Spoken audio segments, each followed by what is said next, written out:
자, 이제 이번 주 마지막 동영상을 시작하겠습니다.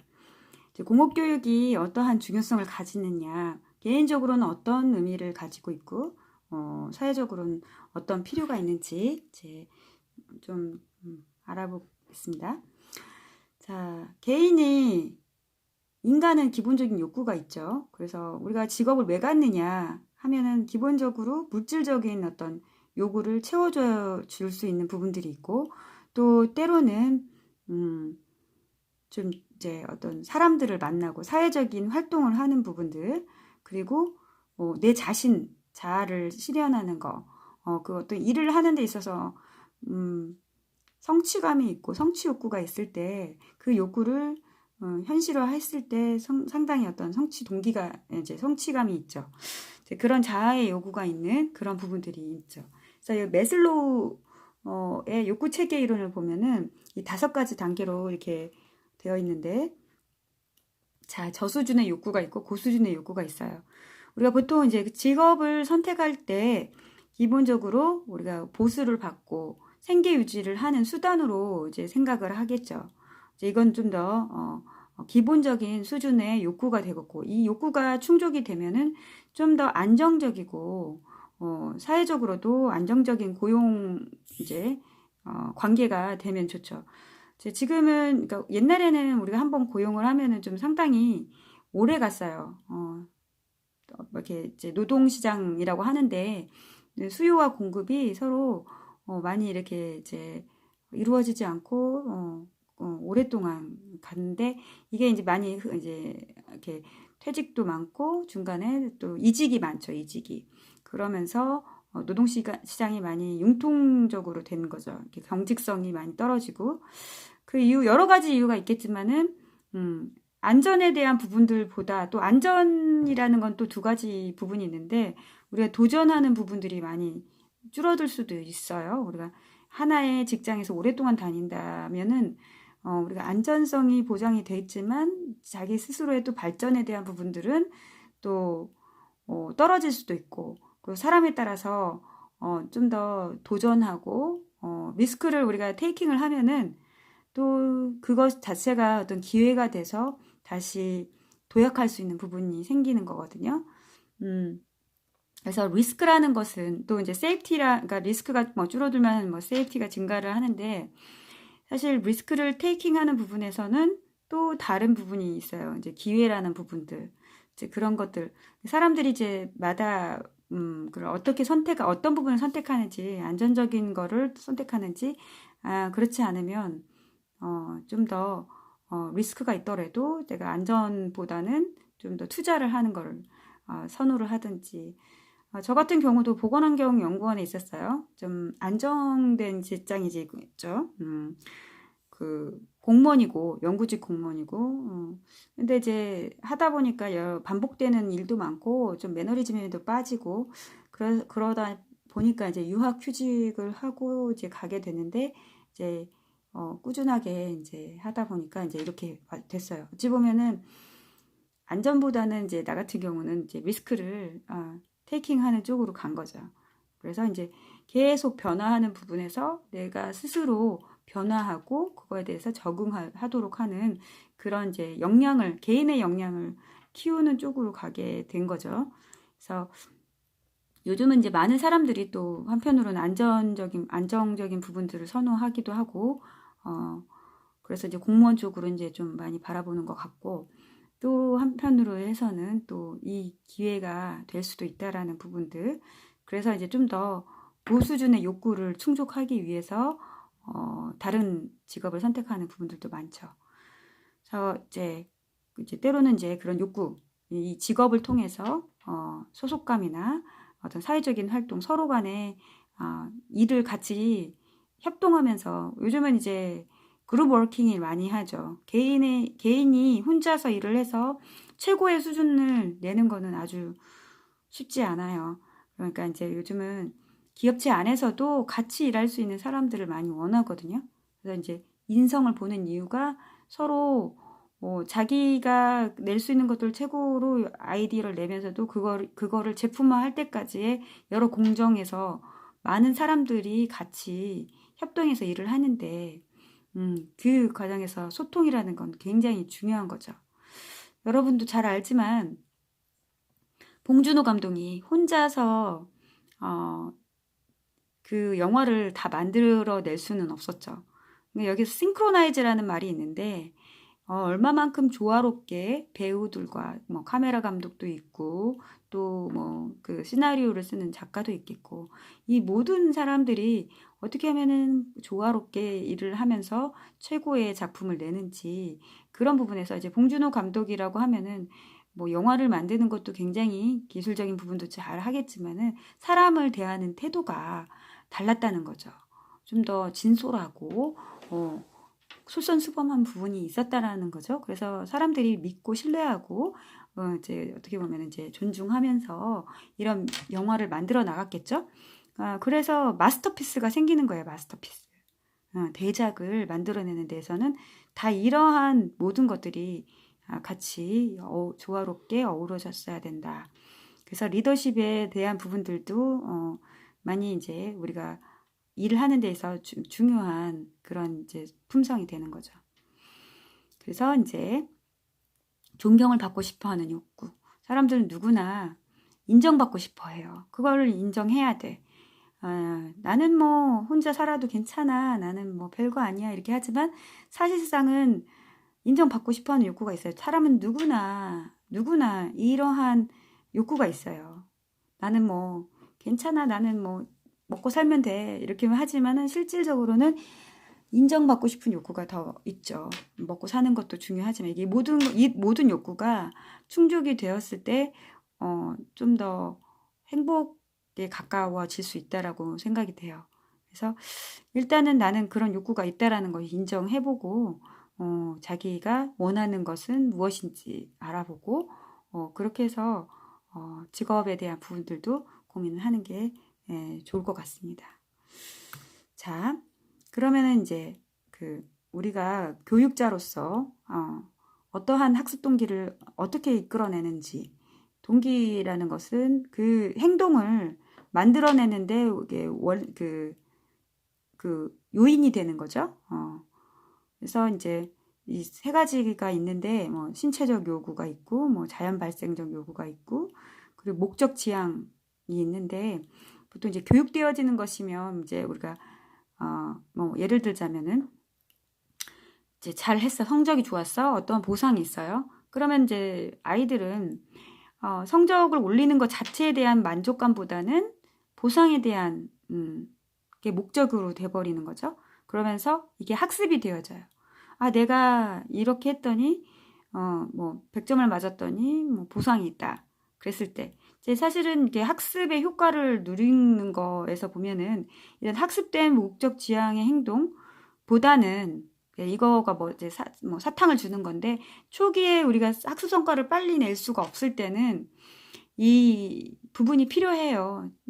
이렇게 끌어당기는 것도 필요하고 때로는 사탕, 그러니까 뭐 당근과 채찍이라고 하는데 이런 부분들이 좀 필요해요. 하지만 요거보다 더 우리가 자기주도 학습에서 중요한 거는 이게 자연 발생적인 요구여야 된다라는 거죠. 내재적인 동기. 내가 선택해서 이렇게 했는데 이러한 성과를 올렸어. 그러면 이제 그 자체로 기쁨을 느끼면서 그거에 몰두가 되고 몰입이 되는 거예요. 여러분들도 많이 느껴봤을 거예요. 지금까지 어떻게 보면 이게 이제 학습을 하면서 스스로가 느꼈을 때 본인이 선택하고 본인이 이 부분에서 성취를 가졌을 때 훨씬 더 행복하고 그러면서 그거에 빠지는 거거든요. 그래서 이제 부모님이 하라고 해서 하고 이제 그러면서 뭐 성취가 되더라도 이제 좀 그거에 대해서 큰 만족감은 있지는 않아요. 자기가 선택한 게 아니기 때문에. 그래서 이제 이런 내재적인 동기를 유발시키기 위해서는 물론 뭐 처음부터 내가 이게 좋아 할 수가 있는 건 아니에요. 그러니까 그거에 대한 체험을 하면서 거기에 대해서 성취감을 갖게 되면은 많은 아이들이 이게 최종 산물들이 나왔을 때고 요즘은 이제 이제 모듈 프로그램도 그런 식으로 많이 짜여져 있어요. 어떤 거 한 개를 끝을 내고 그거에 대해서 다 끝났다라는 기분을 주는 거죠. 그래서 너무나 높은 목표를 잡아서 막 어려운 거 위주로 뭐 선행학습이라는 게 굉장히 나는 반대하는 사람 중에 하나인데 선행학습보다는 차라리 복습 위주로 하면서 한계를 다 완전하게 끝냈다라는 그런 부분들을 주게 되면은 그게 이제 내재적인 동기가 생기는 거죠. 근데 보면은 너무 뭐 지금 뭐 초등학생인데 중학교 교과서를 공부한다고 하거나 뭐 좀 고등학교 공부 그러면은 그 아이는 너무 어려운 거기 때문에 그 임무가 어, 완전하지 않아요. 완전하지 않고 억지로 하는 거기 때문에 그만큼 성취 동기는 내재적인 동기는 떨어지게 돼 있어요. 자꾸 자기는 모자라고 계속 어렵기 때문에. 그렇지만 좀 쉬운 미션이 주어져서 그거를 성취해냈다면은 그 성취한 거에 대해서 또 큰 기쁨이 있겠고, 그거에 대해서 이제 칭찬과 보상이 있으면, 아이들은 그 다음에는 이제 자발적으로, 그걸 뛰어들게 되는 거죠. 하려고 하게 되는 거죠. 그래서 학습 분기를 어떻게 하면 잘 이제 이끌어내는 것이 어떻게 보면 교사의 역량이라고 볼 수가 있어요. 그래서 자, 이런 부분들이 있다. 이제 인간의 본성이라는 것은 이제 지적인 인간, 공작적인 인간의 뭐 이제 진화 과정에서 이런 부분들이 나오는데 인간이 이제 뭐 지난번에도 얘기했지만 어떠한 이유로 이 지구 안에서 많은 우점종을 차지했느냐, 뭐 그런 부분에서 이제 뭐 신체적으로는 많이 부족했지만 이런 호모사피엔스 지적인 부분으로 이게 이제 진화가 됐다라는 거죠. 또 이제 또 다른 우리가 간과해서는 안 될 부분이 이 호모 페이버, 그러니까 창조할 수 있는 거죠. 우리가 두 손을 직립보행을 하면서 두 손을 사용하게 되면서 머리는 이제 두뇌는 커지고 그리고 손은 사용하게 되어진 거예요. 그러니까 손과 두뇌가 아주 중요한 그러니까 인간 진화의 키가 될 수가 있어요. 그래서 이런 부분들, 그래서 도구를 사용하고 또 그걸 통해서 의사 전달을 하고 또 기술적인 거를 축적하고 그래서 이제 그런 여러 가지 정신적인 활동을 하면서 인간의 문명이 발전되어 왔다라는 거죠.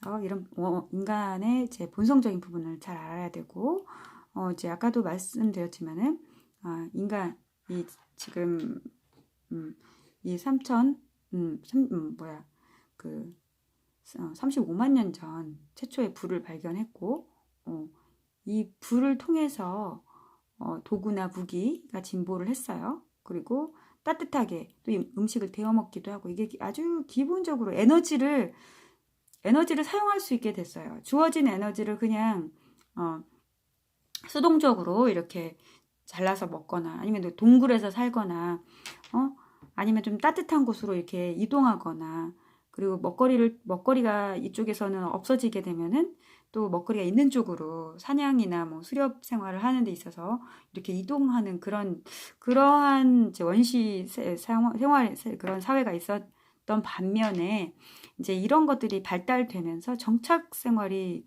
가능하게 된 거죠.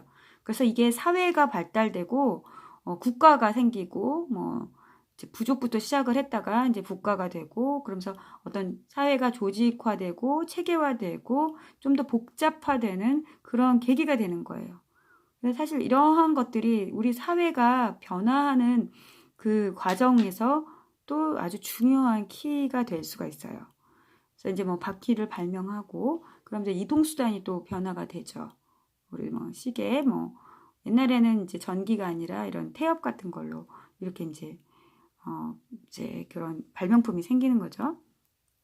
또 이제 에너지에서 아주 혁명적인 부분이 18세기에 들어서 화석 연료를 사용하게 된 거예요. 그래서 이제 석탄을 캔에 채취를 해가지고 그걸 에너지원으로 사용하기 시작한 거죠. 그 전에는 뭐 나무를 모아가지고 태운다거나 그러면서 난방을 하게 됐죠. 그 불이라는 게 하나의 에너지원인데 그 에너지원 원재료의 혁명적인 전환이 있었던 거죠. 화석 연료라는 거. 그러면서 불과 그러니까 불 에너지원을 아주 그러니까 이 지구 안에서 집적되어 있는 그런 에너지원을 사용할 수 있게 된 거예요. 그래서 이제 현대 기술이 시작이 됐어요.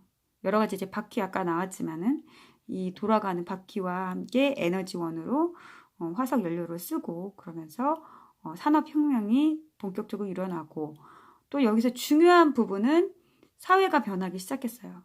뭐냐면은 이 기계를 만들기 시작한 거죠. 그러니까 저절로 움직이는 기계가 된 거예요. 사람이 에너지를 사용해서 뭐 직접 땅을 파고 갈고 하는 그러한 도구에서부터 실질적으로 기계라고 불리울 수 있는 그러한 발명품이 생산품이 있었던 거죠. 그래서 이제 그러면서 공장이 생기고 사람들은 그 전에 땅을 파고 밭을 갈고 하는 데에서 뭔가 소를 사용하고 이제 그런 이제 동물이나 그런 걸로 이제 우리가 그 힘을 빌려가지고 했던 그러한 이제 생산 방식에서 공장으로 변한 거. 2차 산업이 생기는 거죠. 그러면서 이제 사회가 어떻게 변했냐 하면은 분업화가 돼요. 분업화가 되고 또 이제 매스 프로덕션, 대량 생산이 가능해지게 된 거예요. 기계가 발달하면서 사람들이 이제 그런 가내수공업에서 혼자 이렇게 만들어내고 손으로 만들어내는 핸드메이드 제품에서 이제 공장에서 대량 생산하는 기계로를 돌려가지고 하는 이제 그런 직업의 변천이 있게 된 거죠. 이제 그러면서 이제 20세기 그런 산업혁명이 상당히 이제 크게 돼서 뭐 여러 가지 마켓 시장도 발전을 하고 또 여기서 한 개 더 들어가면은 도시 생활이 가능해지는 거죠. 그때부터는 도시가 발달되는 거예요. 각자 혼자 집에서 모든 공정을 다 하다가 이제 공장으로 들어오게 되고 그럼 사람들이 모여 살게 되고 이제 그렇게 도시의 발달이 시작됐어요. 그 이제 20세기에 이제 들어와서 또 다른 또 혁명이 있는데 이제 컴퓨터 데이터를 처리하는 속도가 이제 되게 커진 거죠. 그리고 양도 많아지고 그리고 이제 인터넷의 발달 보급 이것도 굉장히 큰 정보혁명이라고 하죠. 우리가 이제 18세기를 인더스트리얼 레볼루션 산업혁명이라고 한다면 20세기를 인포메이션 레볼루션 그러니까 정보의 혁명이 있었던 그런 세기가 되겠어요. 그래서 인터넷이 보급되고 지금 전 세계에 바로 뭐 어저께 있었던 거 지금 뭐 낮인데 지금은 이제 밤인데 저도 이제 뭐 코로나 바이러스 때문에 뭐 채널 시청을 많이 했는데 BBC 방송이랄지 아니면 CNN 방송을 막 계속 보고 있는데 바로 어제 있었던 거를 제 대통령이 무엇을 얘기했는지 다 실시간으로 보게 되는 거예요. 이게 이제 굉장히 어마어마한 일이 되는 거예요. 이제 내가 대학교 때만 해도 이런 방식의 이제 강의는 굉장히 없었거든요. 그때는 이제 그냥 칠판에다가 쓰시고 말로 하시고 이런 부분이었는데 지금은 이제 PPT를 뭐 띄운다거나 그건 기본이고 또 이렇게 동영상 강의를 하고 또 실시간으로도 수업을 할 수가 있고 직접 각자의 집에서 하게 되는 거죠. 굳이 집합 교육을 하지 않더라도 이런 교육이 가능하게 된 거예요. 그래서 이게 모든 인터넷의 그 영향이 많이 크다는 거죠. 그러니까 서로 이 세계가 어찌 보면은 각자 또 도생하는 것 같은데 서로 인터디펜던트 한다라는 거죠. 연결되어 있고 이런 부분들이 굉장히 중요한 변화로 손꼽혀요.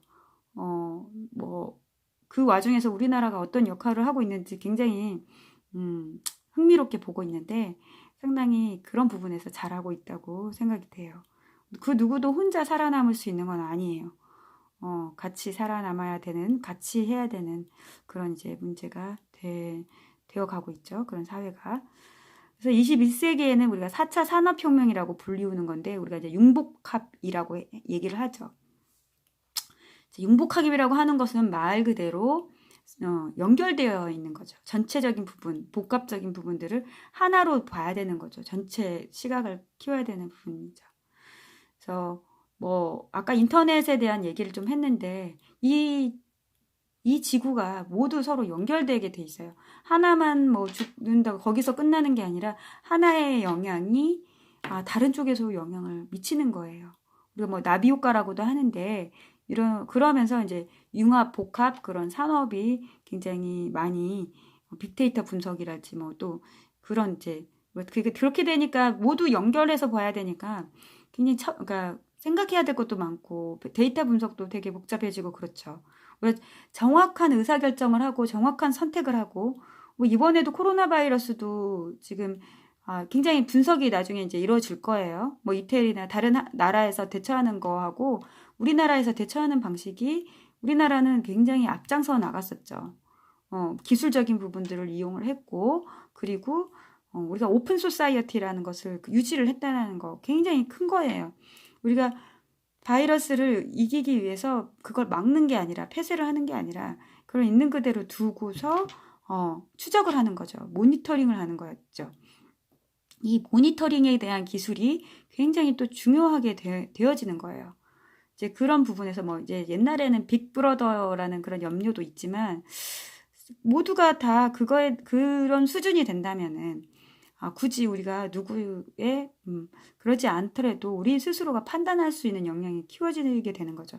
여기서 이제 인적 어떤 기술, 인적 자원의 역량 이런 부분들도 들어가게 돼 있어요. 우리가 인류 문명을 보면은 문명의 역사를 보면은 그런 전반적인 흐름을 또 같이 볼 수가 있습니다. 여기 이제 보면 유튜브 채널 이렇게 보면 기술의 발전이 어떻게 이루어졌는지 좀 이렇게 역사가 보이니까 이거 한번 링크 걸어 놓은 거 들어가서 한번 보시면 좋을 것 같아요.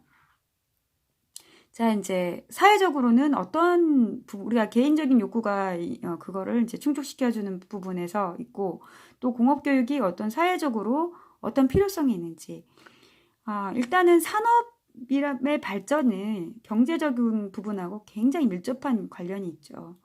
사실 우리가 경제가 지금 이제 코로나 바이러스로 어려워진다고 하지만 우리나라는 상당히 미래가 밝아요. 왜냐면 우리가 이런 기술적인 부분들이 상당히 앞서 나간다는 걸 이미 알아버렸기 때문에 이게 굉장히 큰 홍보 효과가 국격이 굉장히 높아진 계기가 되었다고 나는 이제 나름대로 평가를 하고 있는데 그 바이러스를 좀 극복하면서 아마 경제적인 것에 대한 우려도 많이 있겠지만은 오히려 우리나라의 한테서는 좀 많이 좀 호재가 될 수 있는 가능성이 더 있는 거죠. 그래서 이제 그런 부분들. 그러면은 이제 경제 발전하는 데 있어서 이 산업에 대한 그런 발전이 있고 그런 부분에서 이제 공업교육이 굉장히 중요한 역할을 하는 거죠. 일단은 사람이 인적 자원이 잘 훈련이 돼 있어야 되기 때문에 그래서 그런 역할이 중요하다. 그래서 인적 자원을 공급하는 입장에서 공업교육이 얼마만큼 체질 개선을 많이 해야 되고 빨리 그런 역동적인 그런 산업에 대해서 그거에 대해서 적응을 해야 되고 변화를 해야 되는지 그런 것들을 이제 나타내고 있는 거죠. 자, 산업화 이후에 우리가 이제 기술이 이제 생산국과 소비국으로 이렇게 나눠졌어요. 어찌 보면 이걸 통해서 그 부의 양극화가 생긴 거죠. 그러니까 우리가 원천 기술에 대한 부분들을 사용하게 되면은 어때요? 우리가 이제 그거에 대한 사용에 대한 지급을 해야 되겠죠. 그래서 그러니까 선진국과 이 후진국이 계속 격차가 벌어질 수밖에 없는 게 이 지식 자본을 가지고 있기 때문이에요, 선진국이. 지식에 대한 자원이라고 하는데 그 지식을 가지고 있는 게 이제 인간이기 때문에 계속 사람이 계속 그런 기술 개발을 하는 거기 때문에 그래서 공업교육은 굉장히 중요한 역할을 하고 있다라는 거죠. 그리고 아무리 우리가 좋은 아이디어가 있어도 그거를 만들어내는 이제 그 기능 인력들이 많이 부족하게 되면은 또 우리가 이제 그런 숫자를 맞출 수가 없는 거죠. 요구에 대해서 시장에서. 그래서 시장의 역동성이라는 부분들을 같이 고려해야 되고 그거에 맞춰서 산업 인력의 수요를 어떻게 이렇게 제공하느냐 이런 것들이 항상 필요해요. 항상. 네. 그래서 이런 지식 기반 사회에서 산업 인력에서 수용자 평가 해석이 필요하다는 거죠. 그러니까 질적인 부분도 많이 개발을 바꿔야 되겠고 또 인력 그 수급 양 얼마만큼 많은 사람들이 필요하는지 기능인들이 어느 정도 필요하는지 이런 것들이 많이 필요합니다. 자, 우리가 이제 뭐 계속 얘기했지만 건강한 경제라는 것은 어떤 부분인가? 이 생산과 소비가 균형을 이루어야 되고 소비가 너무 많아도 그렇고 생산이 너무 많아도 이제 낭비가 되는 거죠. 그리고 자원을 적절하게 이용하고 이 형평성이 있어야 된다. 그리고 이제 여기에서 지속 가능한 사회의 순환 경제라고 하는데 이 모든 면에서 순환이 돼야 되는 거죠. 그렇죠? 내추럴 자원, 그러니까 이 자연 자원도 우리가 이제 계속 고갈을 시키고 있는데 이런 부분에서도 좀 순환 경제에서 이제 어려움을 겪을 수도 있고 우리가 이제 금융 위기라고 해서 파이낸셜 리소스인데 이것도 마찬가지예요. 이것도 순환해야 돼요. 자본이 흘러야 되고 지금 이제 경제가 딱 침체돼가지고 자본이 흐르지 않으면 그 경기를 부양하는 책으로 해서 금리를 낮추고 이러죠. 그리고 뭐 우리 옛날에 우리 IMF 때도 사실은 이 자본의 흐름, 파이낸셜 리소스를 이 흐름이 막힌 거예요. 동맥경화라고 해요, 보통 경제에서는. 이게 막힌 거죠, 흐름이. 그래서 충분히 다른 것은 건강한 경제였는데 이 금융에서 이 화폐가 흐르지 않았기 때문에 많은 문제가 있었어요. 여러분들 혹시 이제 경영 쪽에 관심 있으면은 이런 부분들도 잘 이해가 될 거예요. 그리고 이제 물리적인 자원. 그리고 우리가 기본적으로 이제 항만 보통 유통에서 많이 이제 있는 거죠. 그리고 도로, 뭐 철도 이런 것들, 그 사회적인 인프라. 우리가 뭐 단순하게 뭐 사람만 있다고 해서 되는 게 아니죠. 거기에 맞는 어떤 여러 가지 퍼실리터들이 좀 이렇게 제공이 돼야 된다는 거죠. 그러면서 경제적인 기반이 경제적으로 부흥하는 데 있어서 필요한 부분들. 처음에 우리나라 경제 발전할 때 이 고속도로부터 깔았거든요. 그래서 이제 그런 것들. 또 지금은 인터넷, 뭐 5기가바이트 이런 것들이 얼마만큼 빠르게 이제 속도를 내고 그러면서 이제 경제적으로 이제 순환하는데 좀 역동성이 생기는지 이런 부분들이 굉장히 중요하게 이해되어져야 될 부분이죠. 그리고 이제 휴먼 리소스 이게 이제 그러니까 또 다른 말로는 지식에 대한 부분들 또 그거에 대해서 생산하는 데 있어서 필요한 인력들 우리는 지금 현재 고갈 상태에 이렇게 좀 이렇게 많이 부족한 부분은 공장에서 직접적으로 일을 하는 기능공들이 많이 부족해요. 이미 고학력자들은 너무 많이 있어가지고 아이디어는 많은데 실제로 그걸 생산하는 그 생산 라인에서의 인력 고갈이 심해요. 그래서 대체하는 인력이 어디냐면은 외국인 노동자들 많이 쓰죠. 그리고 뭐 농업 분야에서도 마찬가지로 이걸 뿌리고 뭐 씨를 뿌리고 생산을 하더라도 그걸 수확할 수 있는 인력이 없기 때문에 상당히 이제 지금 그렇게 되면서 인건비가 이렇게 올라가게 되는 거죠. 그걸 일할 사람이 없으니까. 이제 그런 측면에서 우리가 이게 이제 그 자원에 있어서 이제 공급이 좀 원활해져야 된다라는 거죠. 그리고 이제 사회적인 리소스 이게 이제 어떻게 하면 그러니까 사회적으로 제도적으로 이런 것들이 이제 잘 지탱이 되어지는지에 대한 부분. 특히 위기 상황에서는 이 소셜 리소스가 굉장히 중요한 부분이고 서로 한 기업만 이제 계속 살 수 있는 부분이 아니기 때문에 서로 이제 도와서 그걸 이제 그 위기를 극복하고 하는 부분들도 많이 중요한 부분이 되는 거죠. 또 요즘은 이제 인포메이션에 대한 부분들 그 정보를 이번에 이제 그 정부가 굉장히 잘한 부분 중에 하나는 확진자 동선이나 이제 확진자 검사 이런 부분들을 굉장히 대량으로 했다는 거죠. 그래서 정보가 계속 제공이 되고 그렇게 하다 보니까 이제 사람들 심리적인 안정감도 생기고 뭐 사재기나 이런 것들도 많이 줄어들고 이렇게 일련의 그 영향이 컸던 거예요. 그래서 스스로가 조심하고 스스로 사회적인 거리두기 소셜 디스탄싱이라고 하는데 그런 것들도 참여하게 되고 그래서 이제 이러한 부분들 사회적으로 네트워크가 어떻게 되고 그게 이제 보이지 않는 그런 이제 기반이 되겠죠. 자, 이제 그런 것들이 되게 이제 사회적으로도 필요하다. 자, 그럼 이제 기술은 어떻게 생산되고 어떻게 소비되는지 산업화 이전에는 간의 수공업으로 이제 생산을 한 거죠. 각각 그 집에서 생산하는 그런 기술이었죠. 이제 그런데 이제 이게 산업화가 되고 나서 이제 R&D, Research and Development를 통해서 이 아이디어가 이제 이렇게 선택이 되고 그러면서 이 지식이 기술로 발전되고 그러면서 이제 고도화가 되는 거죠. 그리고 그러면서 이 지식을 가지고 있는 그런 나라나 기업이 생산의 주로 주역이 되는 거예요. 그래서 뭐 물론 생산 라인은 제3세계로 많이 가죠. 뭐 중국으로 가거나 뭐 좀 그 못 사는 나라로 이렇게 공장이 이전이 되는데 공장은 이전이 되지만 여전히 원천 기술은 그 선진국에서 가지고 있게 되니까 선진국에서는 그 기술 그 지식으로 그 지식을 가지고 있으면서 계속 그 경제적인 부흥을 갖게 되는 거예요.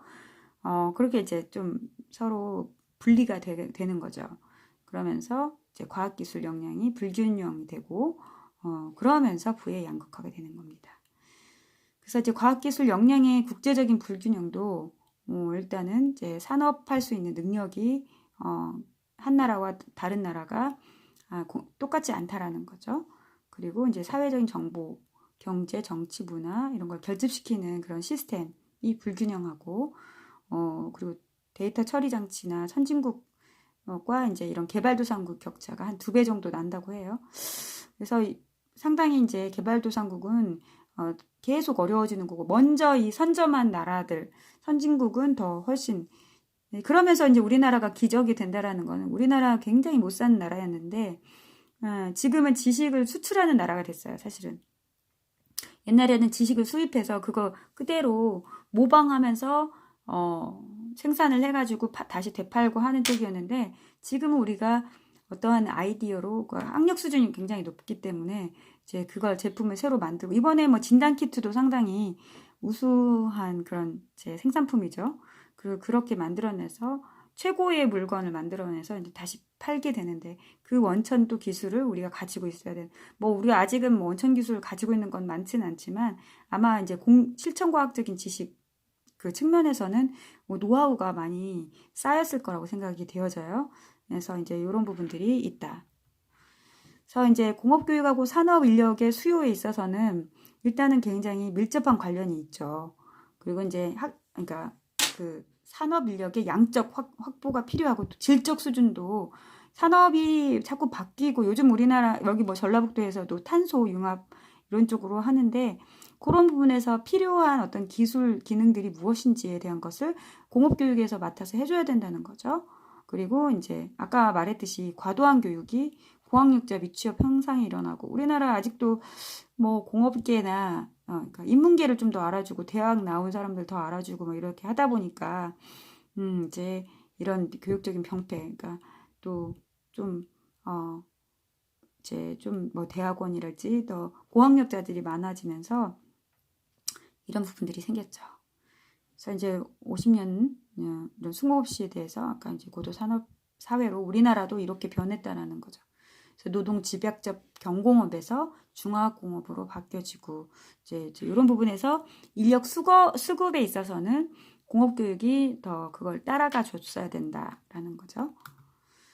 자, 그리고 이제 지식의 팽창, 사회에서 산업 인력, 지식이 이제 굉장히 많아지는 그런 상황에서 어떤 지식을 우리가 어떻게 선택을 하느냐, 이제 영향력 있는 지식이 되겠고, 지금 현재 필요한 지식이어야 되겠죠? 그리고 이 사회를 좀 더 발전시키는 지식이 돼야 되겠고, 그리고 많은 양의 정보와 지식을 다루는 지식, 그러니까 그 중에서 뭐 빅데이터 분석이랄지, 뭐 또 뭐 요즘 공간 분석도 하고, 그래서 그러한 지식들을 어떻게 하면 우리가 평가를 해가지고 선별하느냐 이러한 지식들이 새로운 또 지식이 되는 거고 또 지식과 사회를 통합하는 지식 그러니까 단순하게 기술 따로 사회 따로가 아니라 이 기술이 어떠한 문명에 어떻게 기여를 하는지 또 다른 어떤 지식에 대한 부분도 융복합이라고 하는데 그래서 요즘은 이제 뭐 사회와 과학이 어떻게 소통하는지에 대한 그러한 지식들도 많이 필요하다는 거죠. 그래서 이제 핵심 교육 프로그램을 이제 제공을 하는데 우리나라에서는 여기 이제 미국에는 스캔스 보고서가 있고, 직무 능력에서 어떠한 그 직업적 역량이 필요하고, 또 그거를 역량을 키우기 위해서는 어떤 교육 프로그램이 필요한지에 대한 내용들이에요. 우리나라에서는 NCS라고 해서 직무 능력 표준이 있어요. 여러분들도 이제 그 부분을 이제 파악을 하면 되겠고, 아까 말했듯이 고학력이 이렇게 이제 너무 많아지는 거죠. 저학력은 이제 하는데 여기 정삼각형은 인력 수요가 되겠고, 배출하는 거는 이 고학력이 너무 많고 하니까 이 부분은 남고 이 부분은 부족하게 되는 거예요.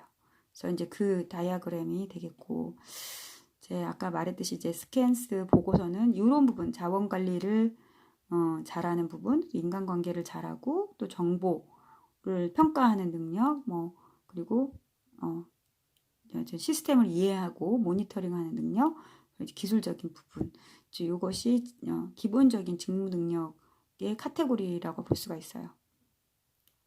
자, 우리나라에서도 이제 NCS라고 해가지고 국가 직무 능력 표준이라고 해요. 그래서 이 기본적인 직무 수행에 요구되는 직무 능력, 지식이나 기술 태도를 표준화했어요. 이제 여러분들은 요거에 대한 내용들을 이제 좀 보면서 확인을 하고 여러분들이 맞는 부분이 무엇인지 확인을 해보세요. 여기서. 그래서 교육 훈련 과정도 있고 프로그램도 있어요. 그래서 그리고 모듈도 있어요. 학습 모듈, 어떤 직업에서 어떠한 학습 모듈이 필요한지에 대한 부분. 그래서 이제 회원 가입을 하고 로그인을 해가지고 이제 자료실을 보고 해서 여러분들이 어떤 부분에 어떻게 가르치고 싶다.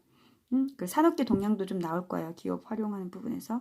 그래서 이제 그런 것들을 확인해가지고 한번 이제 이번 주 안에서는 NCS를 가지고 한번 바라보고 여러분들이 이제 생각하고 이제 이 수업을 지금 마치겠는데 잠깐 간단하게 생각에 대한 부분들, 이제 공업 교육이라는 건 어떤 필요성이 있는지 이런 것들이나 자기가 어떤 생각을 가지고 있는지, 자기의 직업, 자기가 지금 적합하게 지금 선택하고 있는지 이런 것들을 생각해도 되고, 그런 것들을 간단하게 적어서